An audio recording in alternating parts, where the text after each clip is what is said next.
Hi guys, hope all of us are doing great. My name is Ernest and this is Ernest Sciences and Mathematics TV channel. Today we are going to look at a concept in application of definite integrals, and that is the concept of solids of revolution. Now these solids of revolution are basically figures which are going to be obtained from a transformation of a specific part of the Cartesian coordinate system that we had referred to as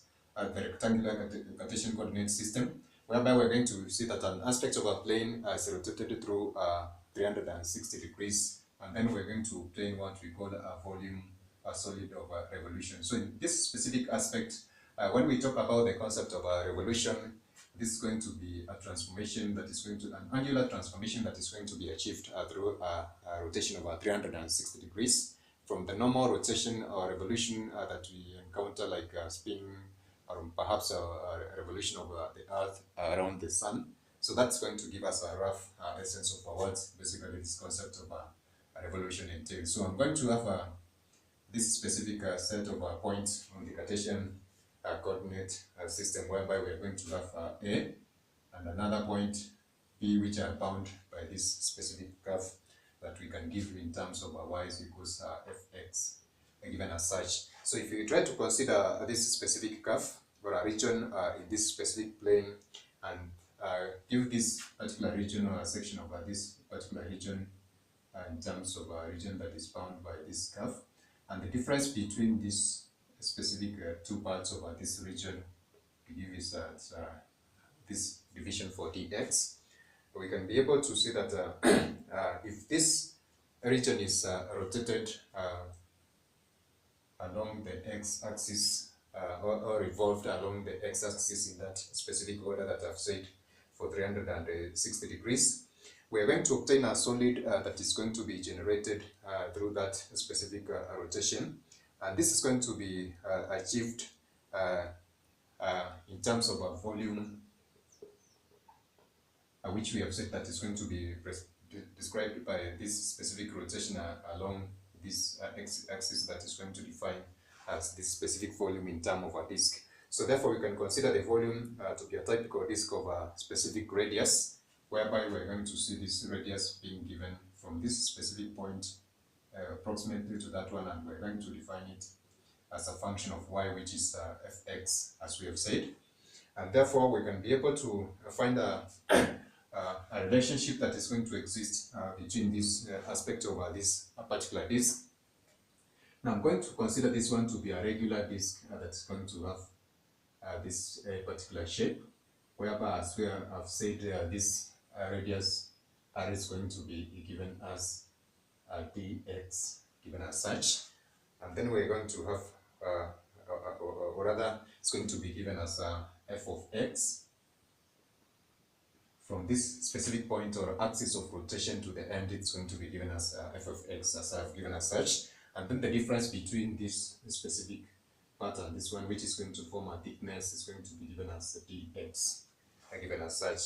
Now from that particular, from our geometrical aspect or point of view, we can be able to give a volume of this typical disk. We say that the volume of a disk is going to be the surface area times the height. The surface area of this one is the surface area of a circle, which is 2 pi r, given as this one. So it's going to be 2 pi r, or rather it's going to, the volume of the surface area of this specific circle is going to be given as pi r squared, which is the area given as that one. So therefore, for us to find the volume, then therefore we can be able to define this volume as pi r squared times h. So trying to substitute for those ones, therefore we can be able to find this specific surface area by pi, and then we substitute. So the surface area is going to be given as pi. We substitute r for this one, which is fx squared, then times the height. The height we said is given as dx, given or rather this is going to be the volume of the surface area. Sorry about that. So the volume can be described using the surface area, which is pi r and then times the height, then therefore it's going to give us the volume given as this. So therefore, from this one we can be able to give this volume in terms of an integral, which is a combination of this from A to B, given using the formula for the definite integral that we have described in one of our videos. So we're going to have the volume of this specific solid of a revolution. If these specific points for the interval of A and B are going to be considered, so generally then therefore we can give the volume in terms of the integral from A to B of this specific disk using the fx and then the square of that dx given as such. So therefore this is one of the applications of this definite integrals, which is going to be applied in finding the volume of these solids of a revolution. So generally that's how we can be able to describe that one. And in our next video we're going to look at the specific example of how we can be able to apply this concept of the volumes of a revolution, or the solids of a revolution, in finding the volume of the solid that we're going to obtain from that one, using various aspects of this particular function of y is equals fx. So I hope that we have understood from how we can be able to do a revolution of this section of this specific function at the area, and then obtain a solid, and how we can be able to describe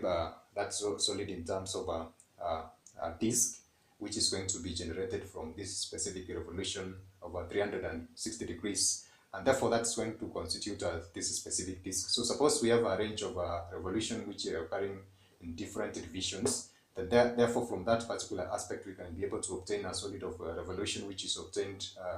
between A and B using a definite integral formula that I've listed by doing these various substitutions that I've done for radius and then for the height from this specific general formula that I've given in my lower right part given as such. So I hope that this is going to assist us, of course, in understand the concept of a solids of revolution. So catch us in our next video as we look at one of the applications of this specific particular concept that we have discussed on solids of revolution under the, of course, definite integrals. So that is it for now, guys. Bye, God bless.